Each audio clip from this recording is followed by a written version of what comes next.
Média. Aimez, partagez et abonnez-vous.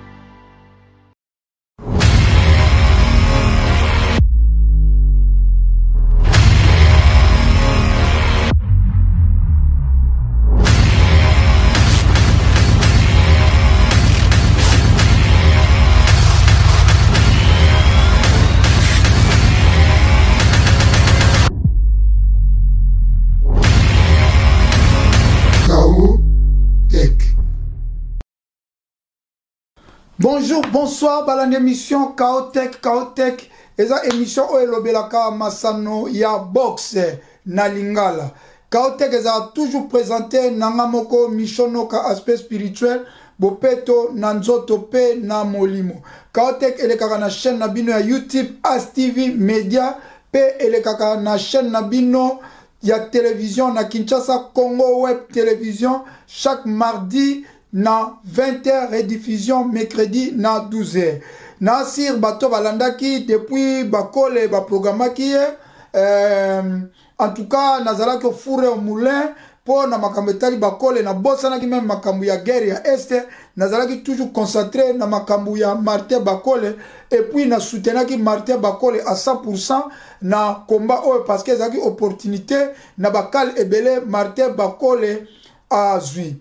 Yango tosaki analyse na papa na biso Amisi Juma na Mohamed Ngambe ava ba combat nyoso ebundaki tolobaki tokozonga après combat to meka kosala ba analyse yango na kozwa champion Mohamed Ngambe to meka kosolola na ye ndenge ba combat nyoso elekaki to parler si combat ya Zile Zhang na Kabael chinois to parler si le combat ya Bertevi Vivo toko sukisa na kosala débat sur mwana mboka Martin Bakole. Soki nanu osabone na page na biso te, cliquez cloche à notification, s'abonner na page na biso, contribution na ezali o partager toujours émission. Boyebi ke ngai nazali mutu liboso oya initié kosala ba émission ya box na lingala, ngai nazali mutu liboso oyo na pesi ba congolais goût.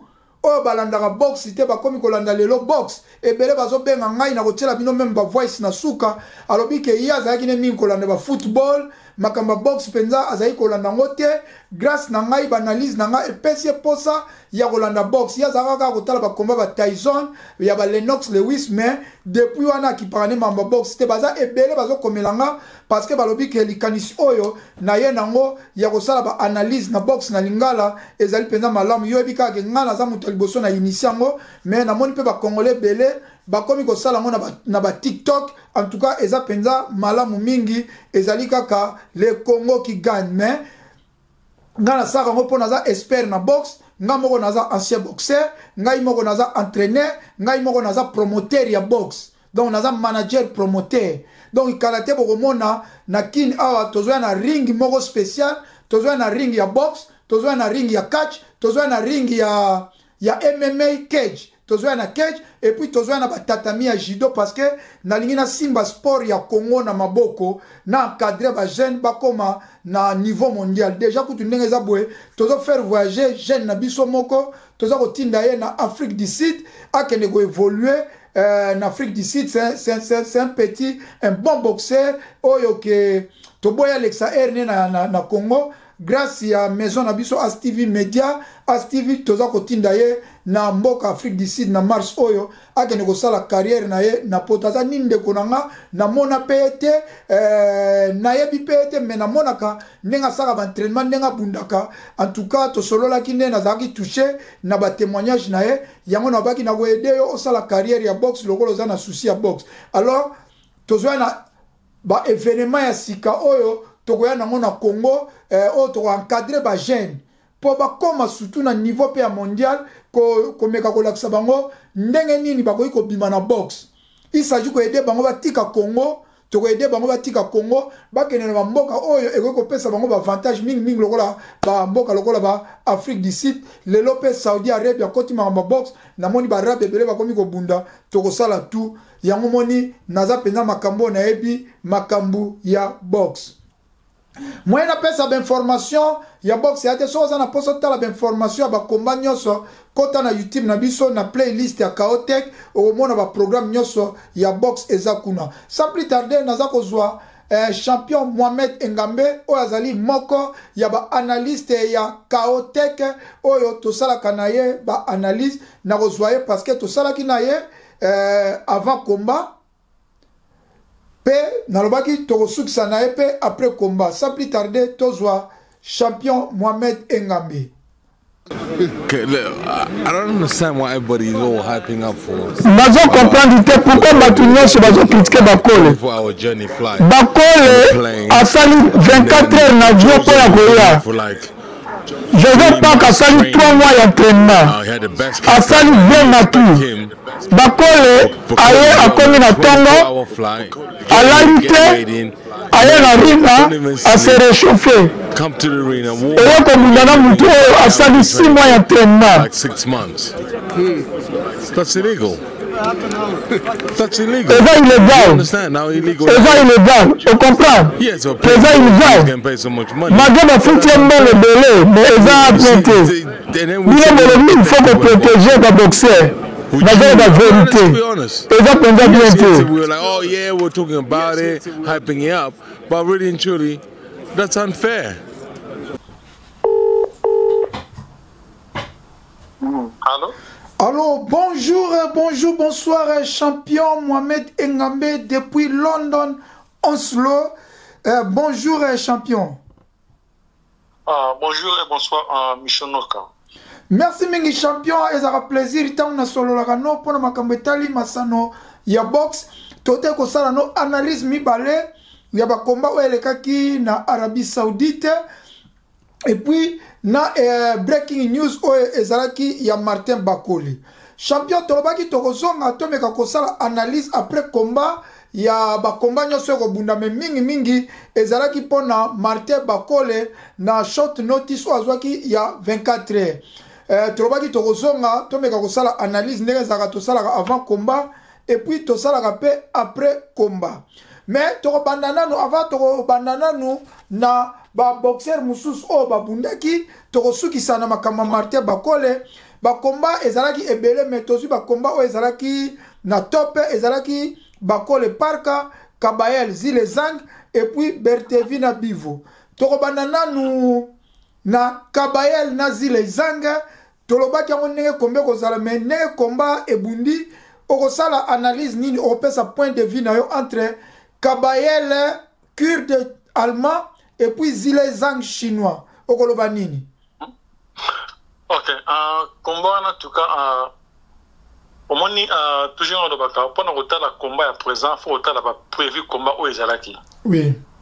Hein? Donc faut avant dernier combat au boxeur bundaka. À partir de wana mutu au côté la kana voilà boxeur zo bunda oyo na bunda na ezani ngene. Oui. Alors to côté le combat o ya Zilezang. Oui. Ba combat to bunda ki ava bunda na Kabaye. Au moins le kana voilà abonné na boxeur mon en tout cas ça vraiment efficacité ndenge mon na Kabaye te. Oui. Zolanda. Oui. Au tala kana abonné na ba deo ba na tout zo ngopana. Côté non mo ke azaki na désavantage côté wana. Mais Kabaye au moins comment tu bundaki avec la boxeur makasi mais toujours à gagner ba combat wana. Oui. Alors après ça comment na bango et baningi malamu.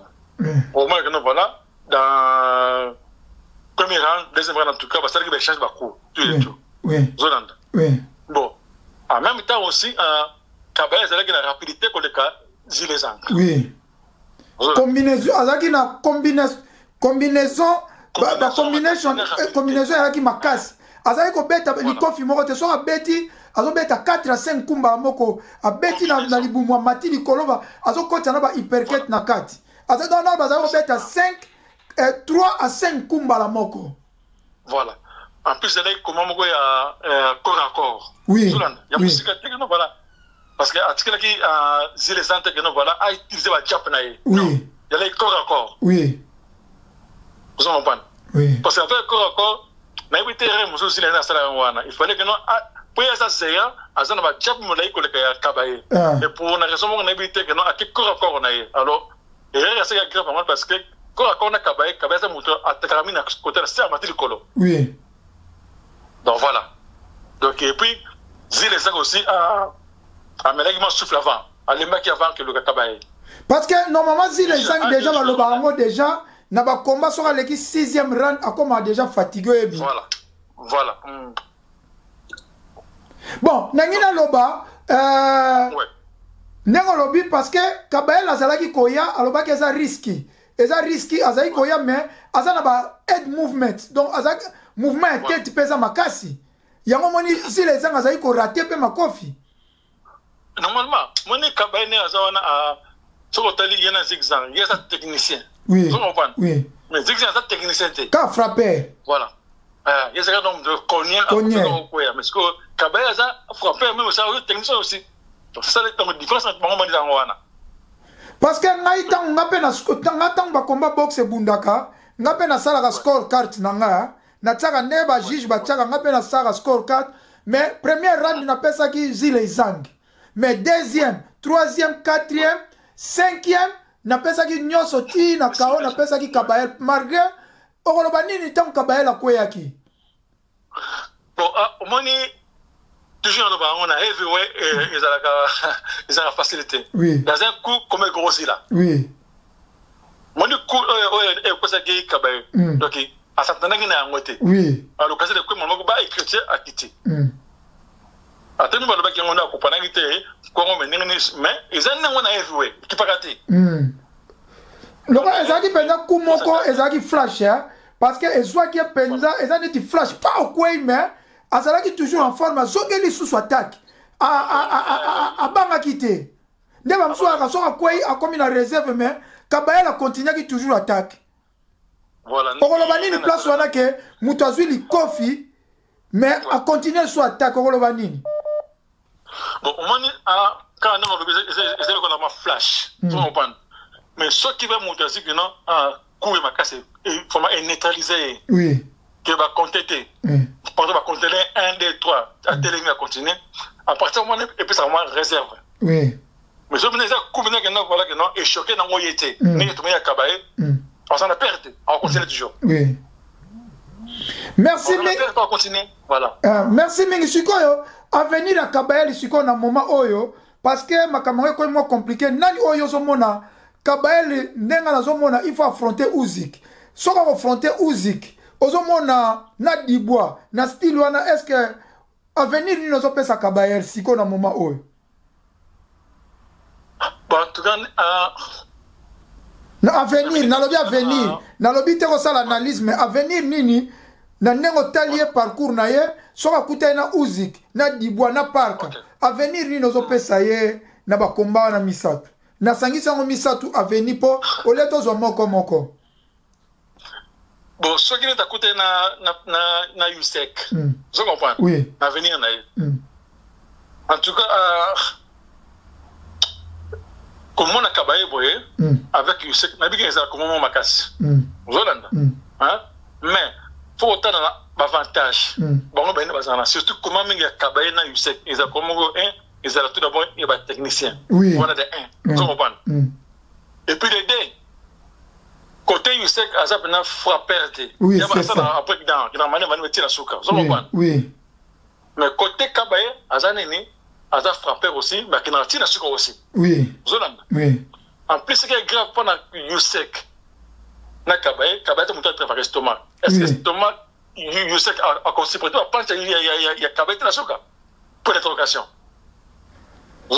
Merci, Mingi. Kabaye, côté on a un avantage, moi, mon côté, en tout cas, côté on olobi penza bien, mais est-ce que ne tomoni tokozonga wana tomoni makambo komi normalement Kabaye normalement il faut bunda na Uzik tona Dibois mais na landi Frank Warren politique à boxe et comme Dibois rebunda na Uzik Kabaye il faut zela Parka il faut zela au moins il que politique wana pe ba Frank Warren bazo ça les a bien té moni bazo ko ça mamba c'est na boxe il fallait pas ça ndemwana té parce que mutele bien planifié bien classé que voilà les gars pas akutana bon alors que c'est de rien mon ba c'est comme na moko donc moment mo na image à boxe et je malon dans mingité pona bakaba osala boy. Merci mingi pona bakaba zo sala. Eloko moko te maramona bisaki nene. Talana. Lobanan. Merci mingi tokene na Bertevina Bivo. Bertevina Bivo ezaki deuxième combat na bango. Bertevina Bivo bango nyonso bazali ba russe mais Bivo azali mix azali russe na moi chinois mukie na kati siko combat na bango deuxième combat na bango pona ozwa ki ndenge nini. En tout cas combat na bango ndenge na ba liboso omoni ezalaki entre technicien na frappeur. Oui. Na cornière. Oui. Voilà. Un cornière surtout pour un technicien faut make sure que voilà ba punch dans les kotaka. Oui. Ou bien Dédé faut make sure que non on knock out pour la cornière. Oui. Zona. Ce que tous les deux choses ont marqué en parce qu'on a technicien organisé. Pour l'année, il y a un technicien qui a quoi tu vas pouvoir le caillou. Oui. Il y a simplement. Oui. Tout simple. De son tel comment on a bango. Oui. Au moins la gagnante va pas bien. À partir de 4e round, Bivol a comment il réservé. Oui. A Tiki, Arti a travaillé mingi. Vous comprenez? 4e, 5e, 6e, il y a un customer qui protéger seulement, à protéger ça. À conserver ça. Vous comprenez? Demande-moi. À partir de 7e, 8e, a commencé l'attaque. Oui. Et pas ce qu'on a promis en moi, les gars. Donc voilà, nous avons dit que mon combat à Bivol, na artiste qui est venu. C'est entre cornière et technicien. Oui. Vous entendez? Oui. Ils ont des choses où cornière est un oui. Na technicien. Oui. Alors cornière c'est un technicien. Faut make sure que la sécurité voilà ba fap na ils ont kotaka. Oui. Vous entendez? Voilà des un. Et puis des deux, pose la sécurité voilà au côté KO, on est que KO. Oui. Voilà. Ce qui aurait été bien avec technicien, au moins voilà, vous en avez parce que pendant les techniciens, à quoi encaisser au mingi et puis on gagne un point. Donc quand on est tombé entre Artina na Bivol. Oui. Et puis ça on t'a dit comment à partir de 4e round. Oui. 5e round. Oui. Bivol a venu conserver. Oui. Oui. Alors ça tout qui me raconte que ça va mais à Tignani Artina travailler dire. Oui. Vous comprenez? Tant que comme on a 7e, 8e, madame Bivol a juré élève. A comment quoi tu vas pas mingi. Oui, c'est ça. Oui. J'ai vraiment essayé à gagner pour à gagner combat. Voilà. Parce que ngala obakisa boende ngo lobby parce que na premier combat Bivo azali ko menacé mais a soufflaka pour à travers des premiers rounds tina ba 7e a ki ko pola les 4 derniers rounds. Yango touro yo basala ki système que ba conserver na ba round mususu ba conserver tant ba comme na ba championship round ba 4e round da suka ba 5e afungola vitesse ne parce que apolaka normalement apolaka mbalana parce que a se soufflaka a se soufflaka à travers des premières tirs ba 7e round du après na ba 7e Bertevia aka kozwani en tout cas eloko lobby oza penza na raison mais ba lobby 3e nango trilogie kozala 3e nango ekozala en tout cas ngana lingi 3e ezala ba pesi biso sengo parce que premier combat ezala ki meilleur deuxième combat ezala ki ba gladiator mibali penzo zo santine lenga box. Ouais ouais. Tu vas te rendre la kit, tu vas te créer donc pour sikoyo batu au moins ba combat bongo batu balinga 3e nango ndenge ezaki Canelo na Tropoji ba bunda trilogie. Bango pe na moni trilogie ekozala po soki ekozala susu esengo makasi. Sikoyo tokoti na mama likambo po biso toza ba congolais tolobaka lingala émission yo ya box tosaka analyse na lingala pona bana ya mboka.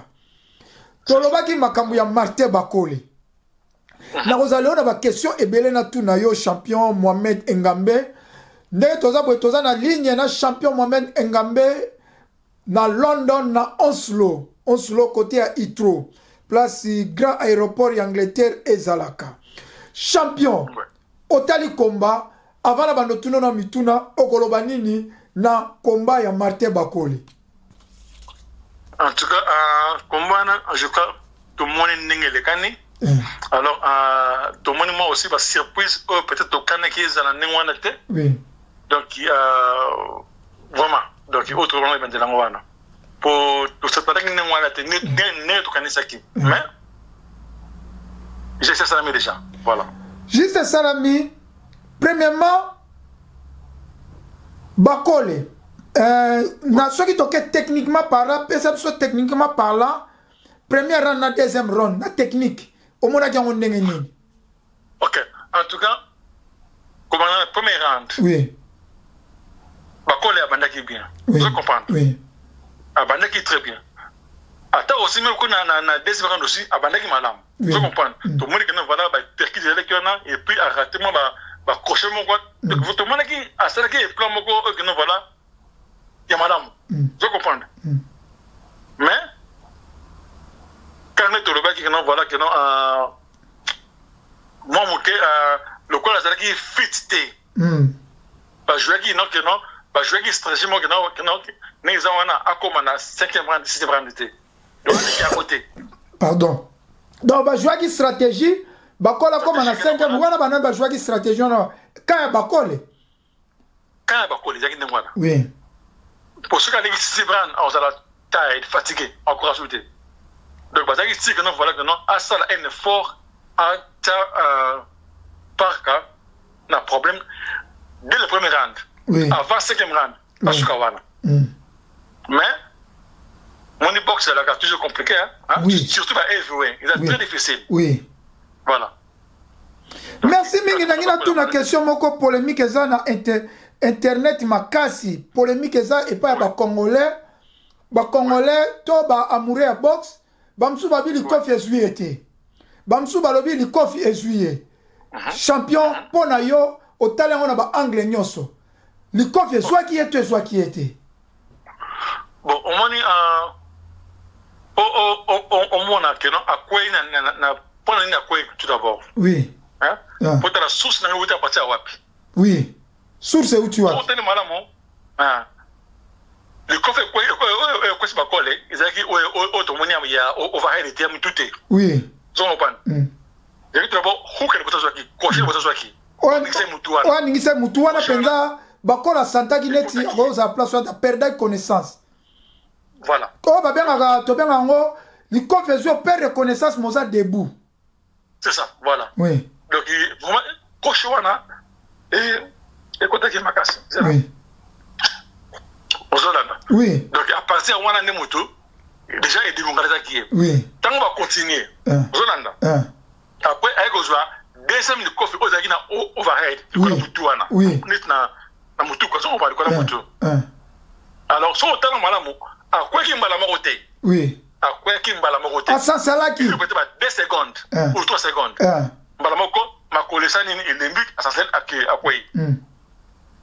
Et puis faut tar ko quoi que na doki quoi moko na pona y en plus donc ma corona c'est donc c'est que quoi moi donc il y a vraiment il y a malon mingité zonanda alors quand on a ce que au moins et donc on va se rendre bien on va se passer le bac non voilà que non arbitre à côté maintenant non c'est qui n'est pas expliquer ce que madame OK mais quand vous expliquer question ngana comme arbitre parce que ngata on a tala qui on a condamné qui arbitre mais après na anglais ya télévision anglais pesa biso Alexa biso condamné mais après tu es que entraîneur ne muta pull out mais quand vous expliquer ba tu bazolanda yo pour polémique eza makasi arbitre sali kanai même ngana lobaki ngo mais après ko tala lisusu ba vidéo na ba interview na ko mona que arbitre azaki ne innocent o loba nini normalement voilà tant avec quoi wana hein parce que il a dit rôle arbitre ça na nini ceux qui opposant na quoi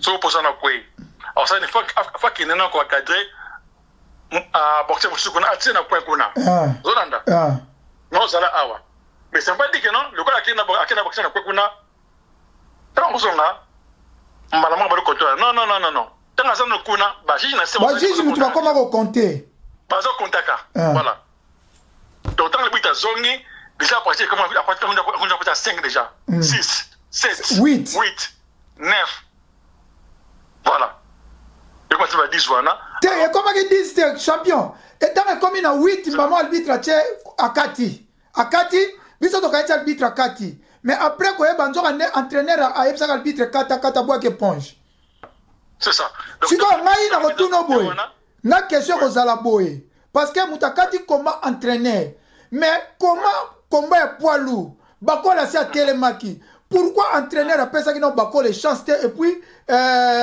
minute comment ils ont presque na souka pourquoi appelle ça qui est chance pourquoi entraîneur a précipité ko bois que ponge Ok, exactement nengo lobby que nous voilà, hein, tant que les autres compter, tant on va quoi la télémi, arbitre 8, na 8. Arbitre à 4 combats. Alors, je comprends nini à 4 combats arbitre manager entraîneur nae. Entraîneur pas coach pas nini. Voilà. Et ça n'a pas raison pour autant là tout d'abord. Yamalo on a tuni question nga pendande, eza basé na wana pourquoi coach apesa ki makole deuxième chance te coach a welisi kokata yemo pe bakola alobi ke coach alobi coach atalaki aza coach akati yemo bakola alobi yango pe ke coach mutakataki ye pas aki na choix d'accepter décision à coach mais nga la question nga est pourquoi coach akati combat avant bakola tsatele maki. OK, je crois raison non ezali o hein moni ndenge za wana être bakola ndenge za wana hein avant comment oyo azaki na préparation té oui on a les bosso zon point azaki na business na kina Congo na d'autres yebi on s'en makamle tout et tout et puis ça fait moins depuis mois août à le sparring té même entraînement voilà donc depuis mois août qu'est-ce que tu na février imagine août donc tu de là tout en août août, septembre, octobre, novembre, décembre, janvier. Donc 7 mois sali sparring, te entraînement ma casse à salité. Et c'est belé et l'autre. Quand on lobby bonsoir asali, asaki na nakina occupé ma business na ye et puis asali 7 mois sans entraînement, on a pas ça mis ça. Entraînement côté sparring. Sparring, asali sparring te. Voilà. Pour ça, on a entraînement dans le fitness tout mais sparring au sein de la moitié, il y a différent. Sparring et entraînement, il est là au côté. Oui. Voilà. Et puis les trois autres là-bas, tant qu'on a terminé à Monique, voilà que nous à quoi il nous alors, à Ebi que nous voilà, on a que nous à protéger ma colle, à un choc à ma capacité. Oui. Fakata combat. Merci Akata combat. Que nous voilà. Loba. À Ebi parce que boxeur naïe. Azaki n'a prêt à combattre. Oui. Simple. Voilà. Mais comment entraîneur et boxeur Azaki prêt à combattre bandimi ko zo combat bongo. So e ba gaza prêt à combattre. Pourquoi bandimi? Voilà. Au moins je crois tout temps ba critique mingi. Hein?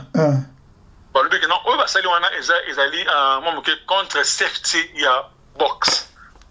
Bon, voilà, il faut que produire un boxeur, tu et tout. Mais on va saluer en safety. Ils ont la sécurité pour la boxe. Oui. Comment que expliquer que voilà, moto, azalaki point na rebondate, azal tout le monde a autant de musique en Congo, azal celui qui neuf états en vol, a commis na tongo. Na pas bundi. Donc c'est inexplicable. Donc ils ont vu na safety ya boxe. Oui. Bande ko bazolanda biso bana kini soki boki safety la kisi na ko benga ngo protection. Donc na ba règlement box, il faut toujours ko protéger ba boxer. Yango moni box ezaka na 15 rand, ba komisa ngo 12 rand. Yango moni arbitre mutu soka moni yo ozo sala te arbitre ko kata combat o discuter te parce que ba sala ngo pona safety ya ba boxer, donc ko protéger ba boxer pour éviter ba cas ba damage ba paralysie to liwa. C'est ça, continuez mes champions. Donc c'est ça. Donc ils allaient trouver au moins ils ont safety, ils ont protection. Oui. Il fallait pas dans premier temps bandi ba combat wana. Oui. Mais pour une raison quelconque, alors bah c'est qu'on a choisi. Alors ils ont m'avait aussi de côté na bango bandi ba combat wana. Bon, c'est un homme, il y a un monde qui a lobby, voilà que non, Prince Wana a bien sémi dans le combat que non, bureau mani wana a ça la ngoté, a dit on ça la ngoté. Mais moi que non, un ballon au pour aller te dans ngoté. Il y a un ndimaki. Vous comprenez? Il y a un ndimé combat wana, quelque chose que non voilà, à ça qui n'est fitité, mais l'état qui est un boxeur, bon, avec non voilà, nous avons des 2-3 ans et il est canamo. Donc il y a un ballon qui n'est wana. Et même temps aussi, ils ont aussi business. Oui, bon, ça qui est belé. Parce que n'a pas ça que information, mais Nathan on a vérifié, bien ça qui chisora ko bundate. Journaliste ende atuna ki chisora, so qui ba bengi so ya ko bundate ko ngako ya, yango ya loba ke ya uti na combine ma bundate, mais chisora zo répéter que à ça les mission yo ça zo ba que the man has 3 million pounds. De man, na kotsango pe awa selon Chisora, na kotsela pe ba congolais parce que moi polémique eza trop ba msu 600 000.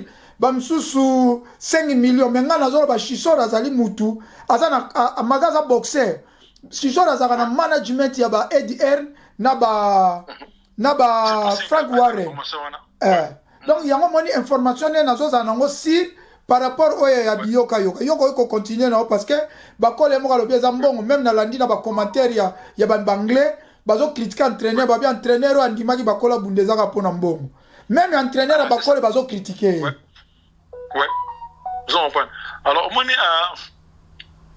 donc atalaki tout d'abord mbongo je comprends batalaki donc ye na ye moko bakole je comprends batalaki mbongo c'est ça entraîneur ti je comprends parce que muto ring zanan ya boxer tu vois le bilan na za prêté bon faut ça ma capacité je comprends les gars corps il ba mbale entraîneur andimi management andimi na boxer andimi ya ngana match na ring obi ke likambolo bia solo potanga pe na za sa box marquez aki box amateur soki ba programmer na combat coach nanga so atuninga mission ozana combat lobby so nepse a coach naza penza fit te obi ke alongelinga na programme so epsinga ke mission na zoli au combat so nga nepse coach naza penza morale ya bien te au moins abi ça va premier ta alongelinga na programme donc c'est ça si ko nga na ko tuno question boye champion ouais marqué bambongo banini obi ke est-ce que bakole tomonie na ring eloko liboso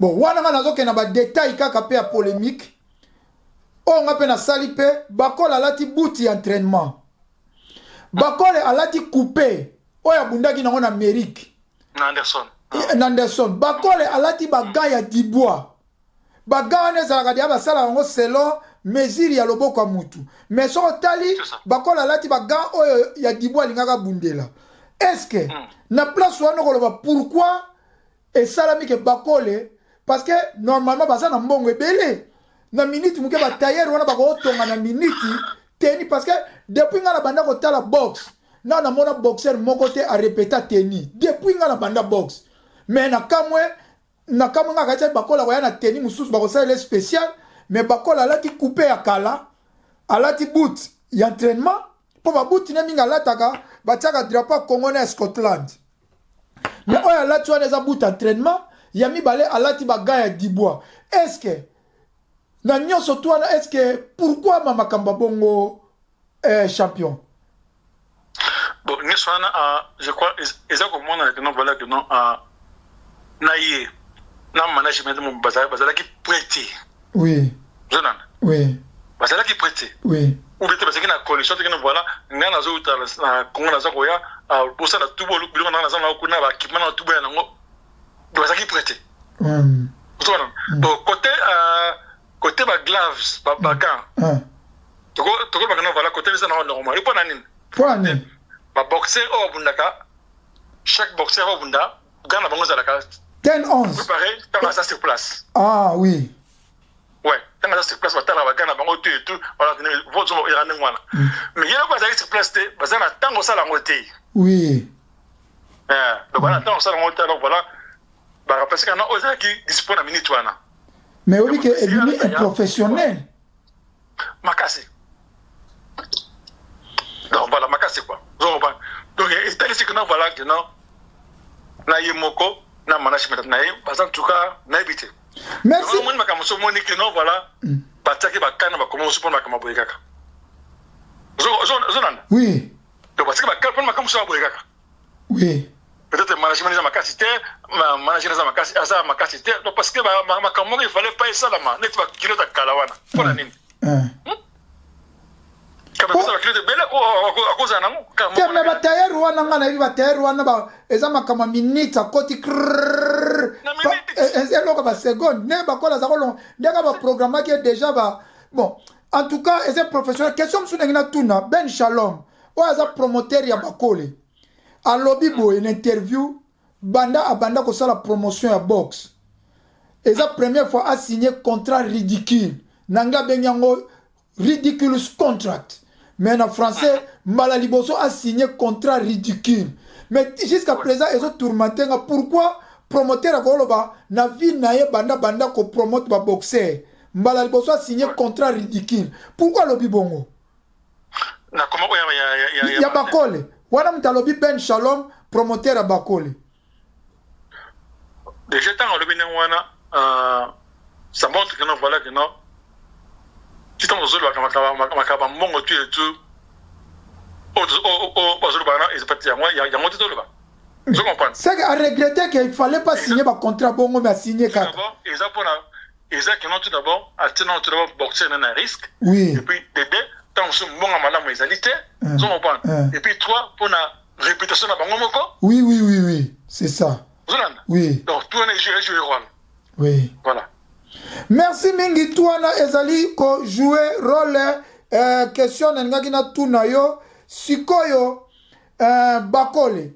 Ndengo lobi wana déjà tosi ba toyebi aye overweight azaki na kilo obsali banalise avenir ya Bakole siko na moment o eza na niveau nini selon yo parce que azalaki na ranking numéro 1 na IBF il faut bunda éliminatoire na WBO azaki son numéro 2 siko est-ce que na ranking azaka numéro 1 to achité o baksa après wana so lobi est-ce que combat ko bunda éliminatoire combat éliminatoire na ajabe fait ezo continuer kaka to et que bundaka éliminatoire to na ranking achité et ça moi question moko moi pertinente na les deux wana c'est ça vraiment na minute à venir à Bakole tout le bac je crois avant je comprends oui ils ont un risque na kati ya combat oyo je comprends oui c'est comme aussi et que kitsaye c'est comme aussi et comme matsaye oui Zoland oui alors mais conséquence pour moi que voilà que non à poli ndenge mo mabe donc na minute vraiment na rank na tout le bo akiti oui na ranking ya ba top 10 ya monde akiti et ça automatiquement automatique puis ça nini et talaka au poli na niveau nini oui vous comprenez au poli na ndenge nini et le quoi ndenge na la polité nani BRTV non ndenge wana te vous comprenez même si les gens poli avec honneur voilà automatiquement na rank na akiti Zolanda. Alors, pendant comment il y a main aux Amériques. Alors, pendant comment tu le dis que voilà, ils sont aux États-Unis. Mais venu dans les banité et pas au monde dans les banité. That's dans les banité. Oui. Zolanda. Alors, est-ce que le quoi la zone est tenue au bout de la main? Est-ce que comment on a il y a toujours des carte éliminatoire il y a comment IBF point d'interrogation. Oui. Donc voilà, la minute en tout cas, tout ça n'a pas évité. Mais en plus, si champion n'a pas saboué, soit qui boxeur a quoi KO, soit il va bêtir au KO, soit Pauline a KO, aux a droit à 45 jours au mataringité. Donc à peu près, Bakole a 1 mois et demi à mataringité. Soit il te tient bon, donc il mars, avril, même sparring à Koko Salaté, c'est interdit. Donc, si vous combien en mai, mais à tous en février, tu fais mars, Bakole a ko sala sparring ité, a ko mataring ité selon la condition il faut 45 jours à repos. Nous le bac qui voilà ce que pendant que ma safety box, ba terminer en plus on prend. Na kata makamana zani. Voilà. Je la safety box pendant ba protéger un boxeur. Comment ça la ndengwana. Alors, ça montre que non voilà que non, le corps en a repos 45 jours. Donc je crois qu'automatiquement, combat ils ont un point d'interrogation. Combat ils ont un point d'interrogation. Champion, na rotuna yo poto kabwana na yo, motuna nange ko zala boye. Batu musu bazo critiquer Bakole. Ouais. Batu musu bazo critiquer Bakole. En tout cas, majorité Bakole, osali boye pona nini oksimboka soni Bakole likola mbongo tout ça boye mutu. En tout cas, ngana lingi te yo kota na polémique wana na lingo zala professionnel. Au moins, pour y ça, on a analyste, un analyste, azalaka professionnel. Est-ce que message il européen ça na moment oyo na Bakole. Na lingité au côté na polémique obima un professionnel car net team ya Bakole. Na bon sani champion. Na la question mo na tuno depuis nga na box. Banda ba Tyson, ba Lennox Lewis, ba Riddick Bowe, ba Michael Moore, ba bele na yebi, ba Eubank banani. Na mona toujours ba boxer bazaka na ba team o ba bengi fan club o mona soka zo matana ringi tala mulongo bato zo na sima na ye oyo baza ko yemba bazo ganga baza ko kumisa ezaka pe ne bandeli basala bango ya fan club ngo la sago pesa bango mbongo te mais ozana team ya kokumisa yo ozo pesa motivation soki ndo komi na mbongo okomo futa pe bango ba prime mais bakola za na team te pourquoi parce que nena kene na Arabie Saoudite akeye moko normalement na moment na margaza brisco ko za pe na team ata 10 personnes 10 congolais ozo kota na ringi moi makelele nezaka buma ezo motiver pe même na changing room mais na remarka que bakola za na team te pona nini so ina tunyo question parce que batebele ba bengi ngai ndeto saka ba analyse balobi me mission bino ko saka ba analyse pona nini bakola zubino na team na yete quand même bokenda ko motiver ye bolobela ka ye pona ko encourager bon yango na zongi pourquoi za na team te. Bon, au moins les Cambodgiens, vraiment, ils allaient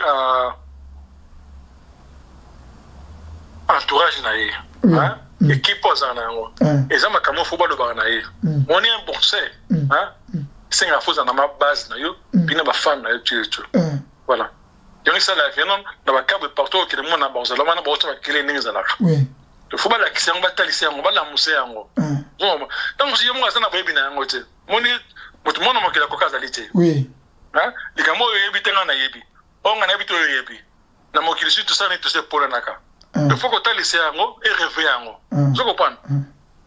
Parce que neti bakola zaki ko kunda kuna. So nga zaki na team na ye. To yopo zaki na team na ye. To team ngola sata pia biso mbongo. Ticket longo a Arabie Saoudite eza 450 livres.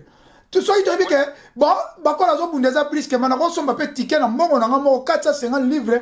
Mais na yebi que na ko na Arabie Saoudite na kozala na passe ya kozala na ringside kozala na vestiaire bakole omoni na kozala na vestiaire na ye tant to bima tozo kumisa to bimesika moko mais c'est ça so inga na baina somba ticket na kende ngana se retrouver lokola spectateur et non voilà fan club ye ngana retrouver ka neti mutu moko normal et yango longo na ba pourquoi na mona Mike on azaki na ba team o mona zo kota na tala mungolonga batu otali be Vander Holyfield bazaki na ba team ba Lennox Lewis bazaki na batu so azo kota aza penda na ngulu pa batu bazo ganga mais pourquoi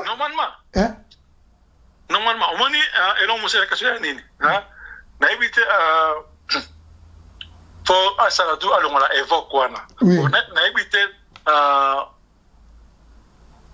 ndenge afandaka awa parce que moni tant que le combat que non congolais au butaka so on parle et le point aussi na base n'est pas base n'est en Scotland Rwanda alors tant que ça on la évoque wana donc parce que na Scottish test zo butaka est congolais so on parle donc qui c'est kana ba Scott mani ba zo na mosima ba tika un congolais butaka et aussi mala muté oui pour mélanger Scotland na Congo pas ça bisika so on parle voilà même so tali bakole ndemo lobi bakola zaka na Scotland mais au moment na entraînement n'est jamais na mona ba congolais ba congolais ba même côté la entraînement na ya ça pourquoi bakola za open té même ngai on a za premier journaliste ya makamba box na lingala na monde entier na bino pe bozo soutenir ngana analyse mais pourquoi biso to zo ba accès même ya babakole te mais to zo ba accès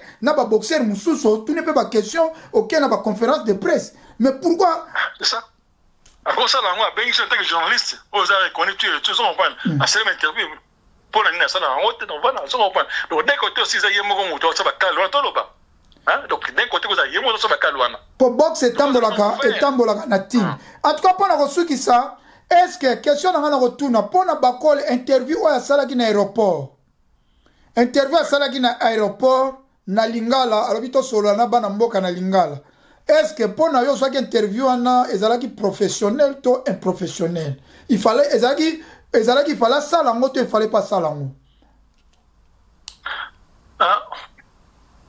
au moins il va interview à ezarane nini vous comprenez oui interview au cours de la lingala c'est pourtant sur le makam en anglais aux importance au traduire en lingala pour batamboka suba yoka mais ce que ça non makam ils ont importance c'était what is the point pour le voir en lingala pour l'année je comprends ce que ça makam non c'est important que non au le en anglais alors au traduire en lingala là en tout cas no problème c'est très bien Mais ce qui est makambo que voilà, exactement que non, ça c'est mon côté que non, le makambo, non, point laisse, tu n'as pas besoin. Parce que Nathalie, il y a le bac on a lingala mais na kena ba site ba français. Po ya ça qui neti ba tu ba yokate et also ana bana mboka ba pianga mbongo moyena boyate mais na kena ba site ya ba français, obi ka ba interpréter interview wana ba koli. Na ba site ba anglais, ba interpréter interview wana ba koli. Malgré ça na lingala mais ba za ko interpréter ba tuna anglais na français. Ki alobi na munoko mboka na ye, boka makambo loba na munoko mboka ne. Est-ce que na landi pendant na ba site ba français na ba anglais, ba tiki pendant ma ba ta lobi na lingala, après ba interpréter en français na anglais. Mais ya sala ki ngona tike ko eza masola bana mboka, to beta ngona lingala. Po mindele ba yokati. Mais tala, au moins na monde lelo, hein? Au cause de langue tout, pendant qu'on traduit avec moi facile, quand on a portable, on est là. Oui, c'est vrai.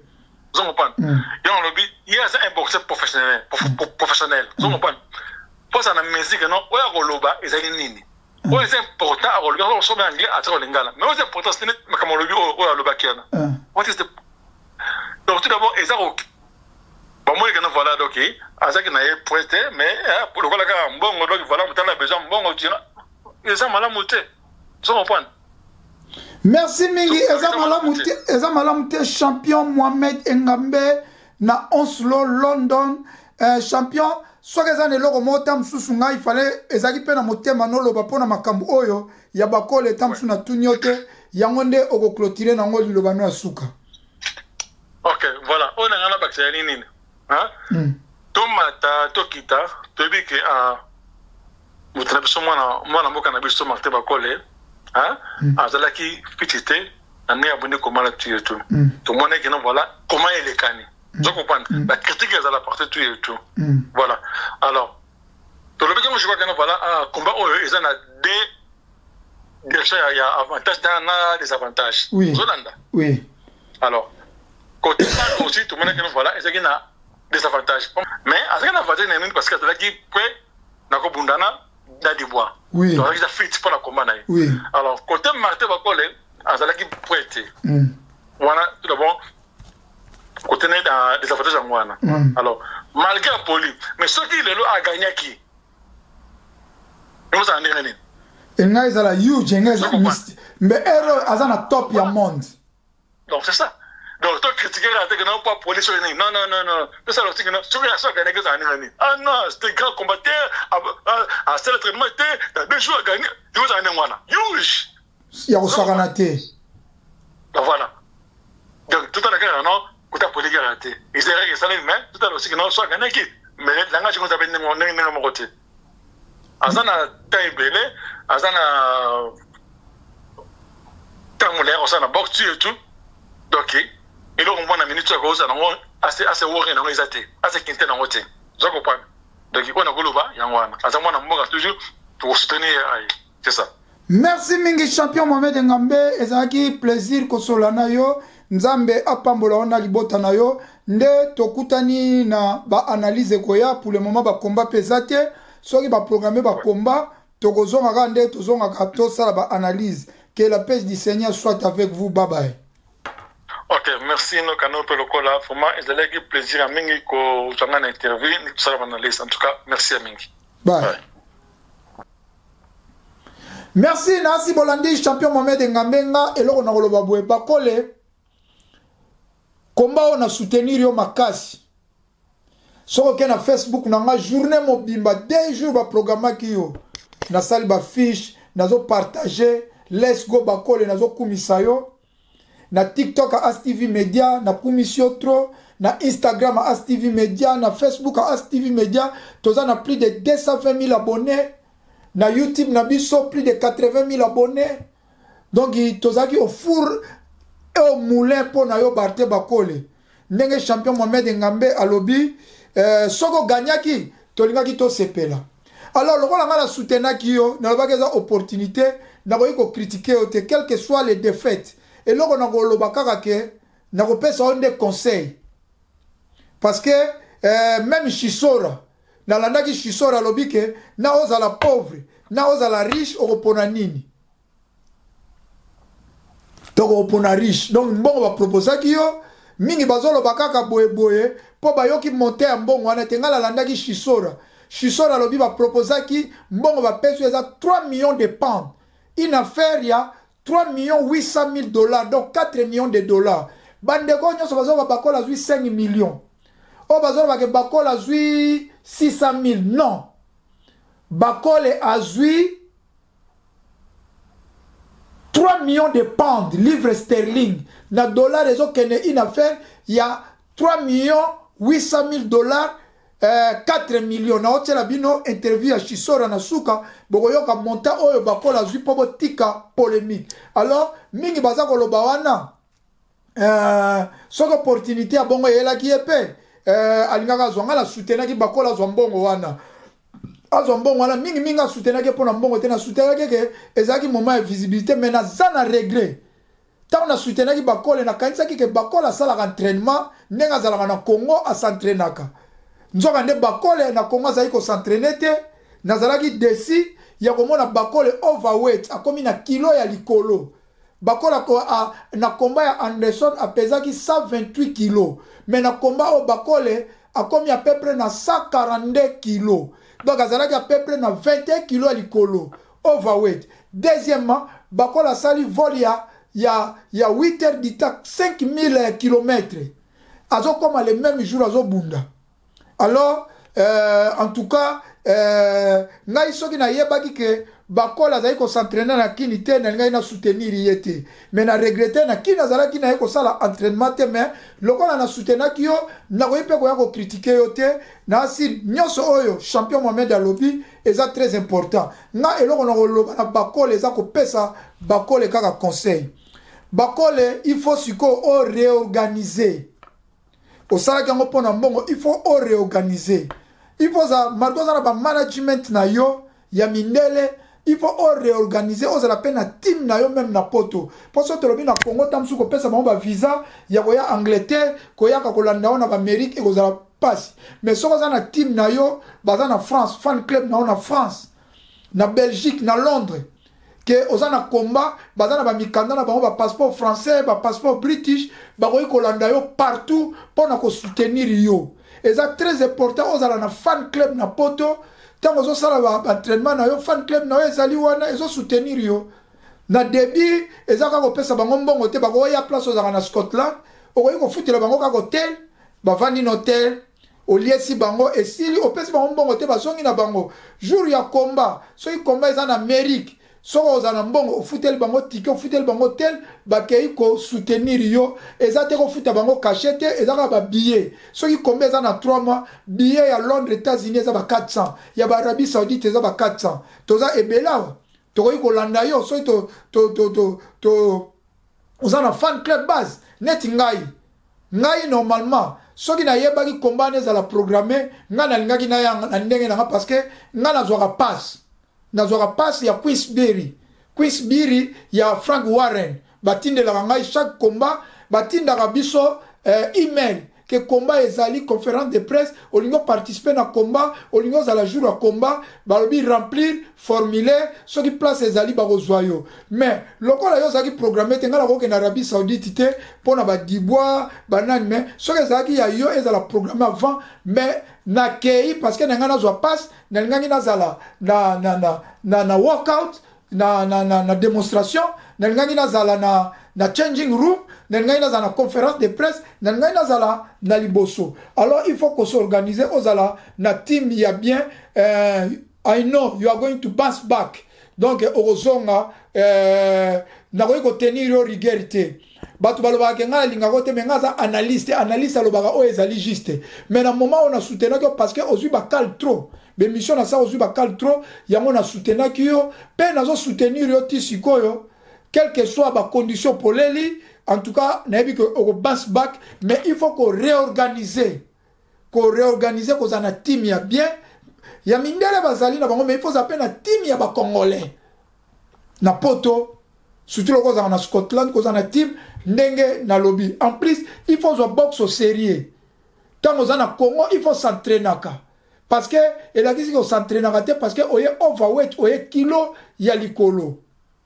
donc yango na ningaki na loba pona bakole pona na bivo na bertevi na sire champion alobi naza même maloba na champion Mohamed Ngambe siko mikolo yo na komi lisusu fan ya Kabael parce que ne nazomona Kabael robeta ne uzik Kabael robeta parka Kabael robeta na etibwa parce que technique na ya break ya libumu abeti déjà ba konyer ebele.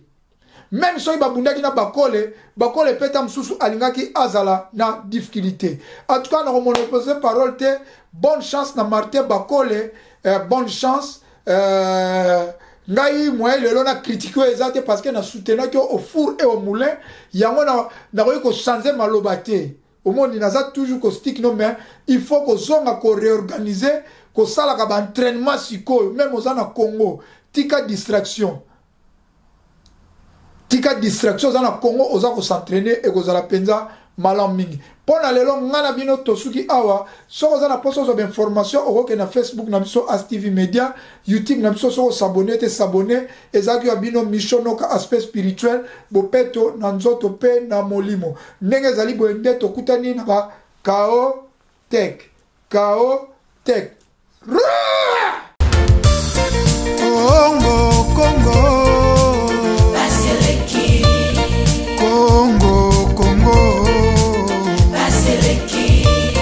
Peple azali kolela Baseleki Likola ba politicien ya moibi Baseleki Likola ba politicien ya kanyaka Baseleki